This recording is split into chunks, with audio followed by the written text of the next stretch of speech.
Parangikai Vethakozhambu or pumpkin tamarind gravy is one of the very traditional recipes that was taught to me, and I love it as I was growing up. This is great to have it in the fridge, especially on the days when you don't want to cook. Just make some rice and this gravy works perfectly with a side of some chips or a nice spicy aloo sabji. Let me show you how to make pumpkin Vethakozhambu or Parangikai Vethakozhambu. This is yellow pumpkin, which we call as Parangikai. I'm going to make Parangikai Vethakozhambu today. So all I need is some pumpkin, few curry leaves. This is sambar powder, the link of which I'll provide. This is roasted fenugreek seed powder, methi seed powder. This is tamarind. Now I have taken about 5 tablespoons and I've soaked it in about a cup of water. If you don't want to use the regular tamarind, you can use about 5 tablespoons of the ready-made tamarind, dilute in at least 1.5 cups of water. For tadka, we will always use sesame seed oil, especially if it's a tamarind based gravy. I have about a teaspoon of mustard seeds, a teaspoon of fenugreek seeds, and about 3 dry red chilies. I'll also use some hing. Here is about 1/3 spoon of hing. These are granules. If you don't have, you can use the powder. Besides all this, I will just use some salt for seasoning. I'm using my earthenware today. I'm going to put about 4 to 5 tablespoons of sesame seed oil. Once you see that the oil is hot, add the mustard seeds, fenugreek seeds and the hing. After it pops, I will add the red chilies, saute it for just few seconds and add the pumpkin.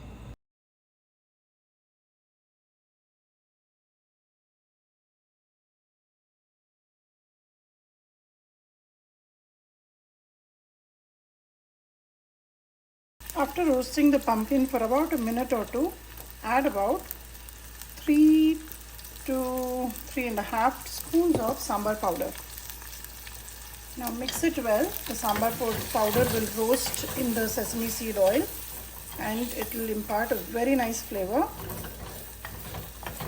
And at this stage, add the tamarind pulp. I've just squeezed it out, add it here. And sambar powder has a lot of spices in it, so you don't need to add anything extra. The fenugreek seed powder is something that is only for additional flavor, that too towards the end. Never add it in the beginning, otherwise it will become very bitter. So I'm going to squeeze out the pulp just a little bit more with a cup of water and then add it in here.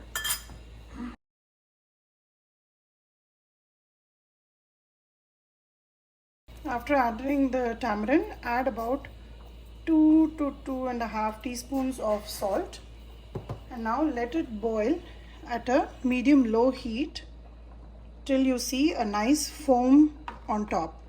So that way the tamarind will cook well, the gravy will also thicken. The sambar powder has a lot of dal and dhania in it, so that will help to thicken the gravy. And it's a very easy preparation. There's no dal involved in it, cooked dal, so it will stay very well for a long time.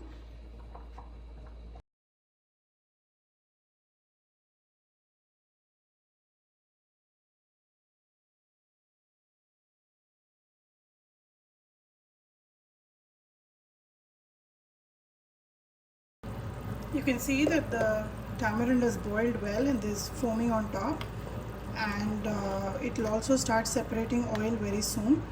At this stage, this was boiling for almost close to 10 minutes. So for every tamarind gravy, we always finish off with a little bit of sweetness, a little bit of jaggery powder. I've added about 1.5 teaspoons, and that will balance this, the sourness and the salt, and it will give a very good aftertaste. So mix this well. I'm going to allow this to boil for another 3 minutes and then finish it off with some fenugreek powder and sesame seed oil on top. The Vethakozhambu has boiled for another 2 minutes. Now at this stage, just take about 1/2 teaspoon of fenugreek seed powder. This is roasted and then powdered. Turn off the gas and then add this. Mix it well. It will give a very nice flavor because the seeds were roasted. and you have to roast it till it's nice and dark brown in color. Allow them to cool down and then make a powder. You can store it and use it for dishes like these. Once this is mixed, generously add about 2 tablespoons of sesame seed oil and cover it. Your dish is ready to serve. Because it was made in the earthen pot, it will continue to boil a little bit and stay warm for a long period of time. Serve the Vethakozhambu with hot rice, some aloo curry, some chips, and it is perfect for a cold winter day. Enjoy and let me know how this recipe turned out for you.